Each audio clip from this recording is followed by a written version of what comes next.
31 પહેલા વડોદરામાં બુટલેગરો બેફામ થયા છે। દારૂ ઘુસાડવાનો કિમિયો નિષ્ફળ બનાવ્યો છે। મકરપુરા પોલીસને મળી છે મોટી સફળતા। કન્ટેનરમાંથી દારૂની 200 પેટીઓ પકડાઈ છે। માણેજા વિસ્તારમાં કન્ટેનરમાંથી કરવામાં આવતું હતું વિદેશી દારૂનું કટિંગ સમયે જ પોલીસે પહોંચી અંદાજે 200 પેટીથી વધુ વિદેશી દારૂ ઝડપી પાડ્યો છે। પોલીસે કન્ટેનર તેમજ બોલેરો અને ટેમ્પો સહિત બાઇક કરી છે જપ્ત। 31 ને લઈને વલસાડ પોલીસ એલર્ટ મોડ પર છે।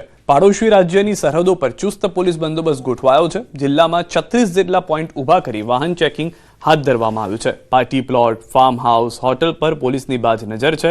નવા વર્ષને લઈને જિલ્લા પોલીસ એલર્ટ મોડ પર થઈ સઘન ચેકિંગ હાથ ધરાયું। પાડોશી રાજ્યમાં દારૂની છૂટને લઈને દારૂ પીને ગુજરાતમાં પ્રવેશતા લોકોને પકડીને કાયદાના પાઠ ભણાવવા પોલીસ દ્વારા વિશેષ એક્શન પ્લાન તૈયાર કરવામાં આવ્યો છે। આ ઉપરાંત ગેરકાયદેસર રીતે આયોજિત થતી દારૂની મહેફિલો પર રોક લગાવવા જિલ્લામાં આવેલા party plot, farm house, hotel પર પણ પોલીસ દ્વારા બાજ નજર રાખવામાં આવી રહી છે। अलग अलग पुलिस स्टेशन अंदर वाहन चेकिंग पॉइंटो ऊभा करवामां आवशे अने 24/7 वाहन चेकिंग चालू रहेशे अने ए माटे कुल 36 जेटला वाहन चेकिंग पॉइंट आपणे अलग अलग पुलिस स्टेशन में ऊभा करवामां आवशे। छेल्ला 3 दिवसथी ड्रिंक एंड ड्राइवनी केसो करवानी आपणी ड्राइव चालू छे।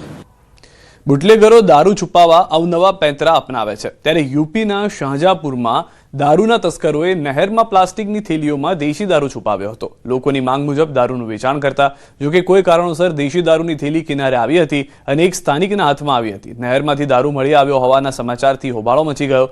માહિતી મળતા પોલીસ ઘટના સ્થળે પહોંચી અને નહેરમાં શોધખોળ હાથ ધરી, જેમાં મોટા પ્રમાણમાં દારૂનો જથ્થો મળી આવ્યો હતો। પોલીસે નહેરમાં દારૂની તસ્કરી અને છુપાવનારાઓની શોધખોળ હાથ ધરી છે। રાજકોટના મેટોડા જીઆઈડીસી વિસ્તારમાંથી નકલી ડોક્ટર ઝડપાયો છે। ગ્રામ્ય એસઓજીએ બોગસ ડોક્ટરને ઝડપી પાડ્યો છે। રાજમંગલ મુરત સહાની નામનો શખ્સ કોઈ પણ ડિગ્રી વગર દાંતનો ડોક્ટર બની બેઠો હતો। એસઓજીએ બાતમીના આધારે છેલ્લા 1 વર્ષથી પ્રેક્ટિસ કરતા નકલી ડોક્ટરની ધરપકડ કરી છે। અલગ અલગ એલોપેથી દવાનો જથ્થો પણ મળી આવ્યો છે। પોલીસે આરોપીની ધરપકડ કરીને વધુ કાર્યવાહી હાથ ધરી।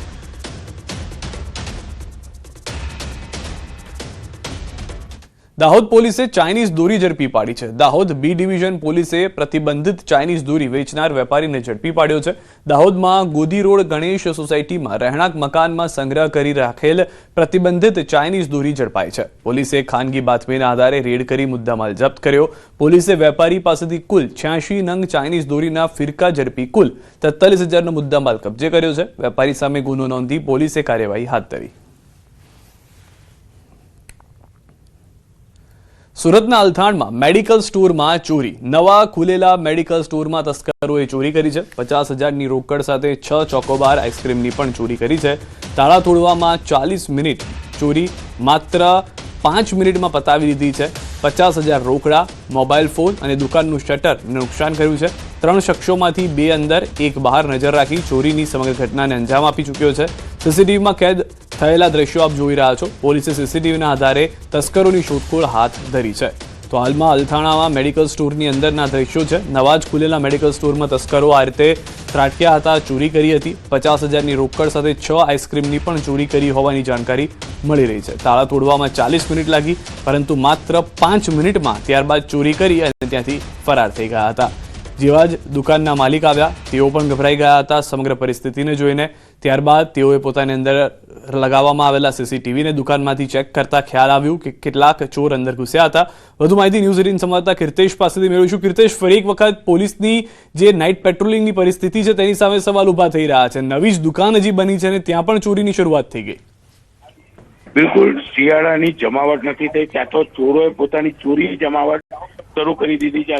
વિસ્તારમાં ખુલ્લેઆમ એક મેડિકલ સ્ટોરમાં તસ્કરો ચોરી કરતા સીસીટીવી કેમેરામાં કેદ થયા છે। 50,000 રોકડા સાથે 6 જેટલી ચોકોબાર આઈસ્ક્રીમની ચોરી કરવાની ઘટના સામે આવી છે। 40 મિનિટની અંદર માત્ર 5 જ મિનિટમાં આખી ઘટના ચોરીની સામે આવી છે। લોખંડના સળિયા વડે શટર તોડ્યું છે। 2 સળિયા સાથે લઈને આવેલા એક મહિલાની કમાની પર તસ્કરોએ હાથ ફેરો કરી દીધો છે। ખાસ કરીને જે પ્રકારની આ ઘટના છે, સમગ્ર ઘટનાના સીસીટીવી સામે આવતા હવે પોલીસે સીસીટીવીના આધારે ચોરોને પકડવાની તજવીજ શરૂ કરી છે। એટલે કે રાત પડતાની સાથે પોલીસ પેટ્રોલિંગ કરે છે। આ વચ્ચે તસ્કરો સતત ચોરી કરતા હોય તેવી ઘટનાઓ સામે આવી રહી છે. આભાર કીર્તિશ સમગ્ર માહિતી બદલ. તો હાલના જે દ્રશ્યો છે ચોંકાવનારા છે, કારણ કે એક તરફ સુરત પોલીસ મોટી કાર્યવાહીની વાતો કરે છે, પરંતુ વાસ્તવિકતા કંઈક અલગ જોવા મળી રહી છે. દ્વારકાથી સમાચાર. ધાર્મિક ઉત્સવ દરમિયાન ચોરીની ઘટના. ખંભાળિયાના મોવાણ ગામે તસ્કરોનો તરખાટ છે. ભક્તોની ભીડનો લાભ લઈને તસ્કરોએ ચોરી કરી. ભીડમાંથી મહિલાઓના ઘરેણાં સેરવી લીધા. એક તરફ ભક્તો ભક્તિમાં લીન હતા, ત્યારે બીજી તરફ તસ્કરોએ ચોરીને અંજામ આપ્યો હતો. એક સાથે 5 જેટલી મહિલાઓના ગળામાંથી તસ્કરોએ નજર ચૂકવીને સોનાના ઘરેણાં સેરવી લીધા હતા. અંદાજે 5 લાખ રૂપિયાની કિંમતના સોનાના દાગીના ચોરી કરી તસ્કરો ફરાર થઈ ગયા. ભોગ બનનાર મહિલાઓએ પોલીસ મથકે નોંધાવી છે ફરિયાદ. ખંભાળિયા પોલીસે તપાસના ચક્રો ગતિમાન કર્યા.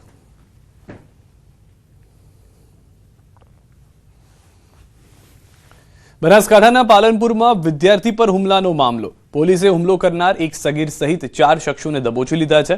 પોલીસે આરોપીઓને કોર્ટમાં રજૂ કરી 1 દિવસના રિમાન્ડ મેળવ્યા છે.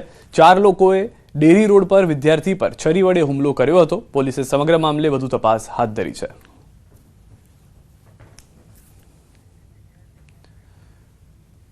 વડોદરાના પંડ્યા બ્રિજ નીચે ગમખ્વાર અકસ્માત સર્જાયો છે. સરકારી એસટી બસે ટર્ન લેતા બાઇક સવાર પર 3 વ્યક્તિને નડ્યો છે અકસ્માતમાંથી વિસ્તારમાં ભારે અરેરાટી ફેલાઈ ગઈ છે.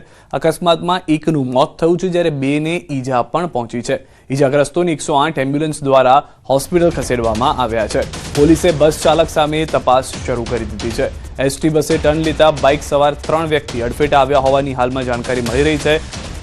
બદનસીબે અકસ્માતમાં એક વ્યક્તિને તો જીવ ખોવી દેવો પડ્યો છે, જ્યારે અન્ય 2 લોકો ગંભીર રીતે ઇજાગ્રસ્ત છે, જેઓને સારવાર માટે ખસેડી દેવામાં આવ્યા છે. વડોદરાના પંડ્યા બ્રિજ પાસેનો અકસ્માત હોવાની હાલમાં પ્રાથમિક જાણકારી પાસ થઈ રહી છે.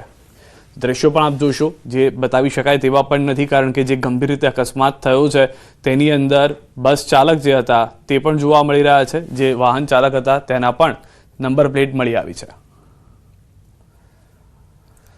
વડોદરાથી કપુરાઈ નજીક ટ્રિપલ અકસ્માત. 2 ટ્રક અને 1 લક્ઝરી બસ વચ્ચે અકસ્માત થયો છે. અકસ્માતમાં ટ્રક ચાલકનો પગ કપાઈ ગયો છે. નેશનલ હાઈવે 48 પર બની છે ઘટના. તરસાલીથી કપુરાઈ જવાના રોડ પર ટ્રિપલ અકસ્માત થયો છે. અન્ય વાહનોના બેઠેલા લોકોને સામાન્ય ઈજાઓ થઈ છે. અકસ્માત બાદ પોલીસ સ્થળ પર દોડી આવીને વધુ કાર્યવાહી હાથ ધરી હતી.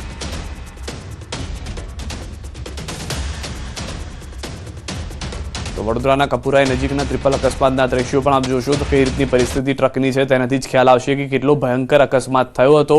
ટ્રાફિક જામના દ્રશ્યો સર્જાયા હતા. તુરંત વડોદરા પોલીસ ઘટના સ્થળે પહોંચી હતી. પહેલા જે વાહનના ટક્કર થઈ હતી, અકસ્માત થયો હતો, તેને ખસેડવાના પ્રયત્નો હાથ ધરવામાં આવ્યા હતા. જે ઇજાગ્રસ્ત લોકો હતા તેઓને પણ સારવાર માટે ખસેડાયા.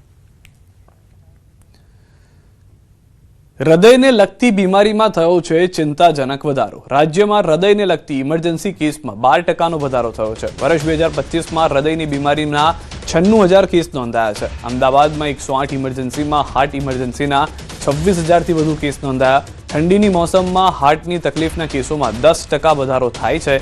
તબીબોના મતે બદલાતી જીવનશૈલી, આલ્કોહોલ, સ્મોકિંગ અને જંક ફૂડના કારણે કેસોમાં વધારો થયો છે.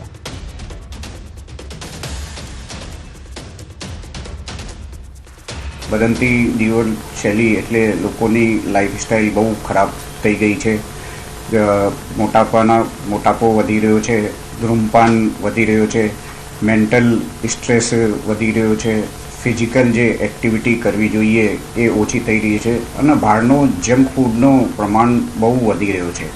તો આ બધા ફેક્ટર્સના કારણથી યંગસ્ટરમાં હાર્ટ ઇલનેસ બહુ વધી રહી છે. અને બીજી મોસ્ટ ઇમ્પોર્ટન્ટ કારણ, લોકો જે હાર્ટની પ્રાથમિક કોઈ સિમ્ટમ્સ હોય એમને રૂટીનમાં ઇગ્નોર કરતા હોઈએ. એટલે જે પ્રિલિમિનરી સિમ્ટમ્સ હોય, સપોઝ માથામાં દુખાવો થવાનો, ગભરામણ થવાનો, થાક લાગવાનો, ઇવન સિમ્પલ ચાલો તો શ્વાસ ચડવાના, જે પ્રાથમિક હાર્ટના કે બીપીના સિમ્ટમ્સ હોય એ શરૂઆતમાં ઇગ્નોર કરતા હોય અને ધીમે ધીમે પછી આગળ વધીને મોટી હાર્ટની ઇલનેસ લઈ લેતા હોય.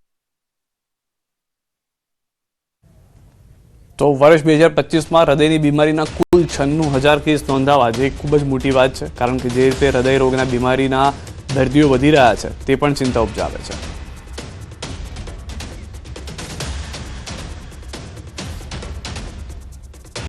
સીધા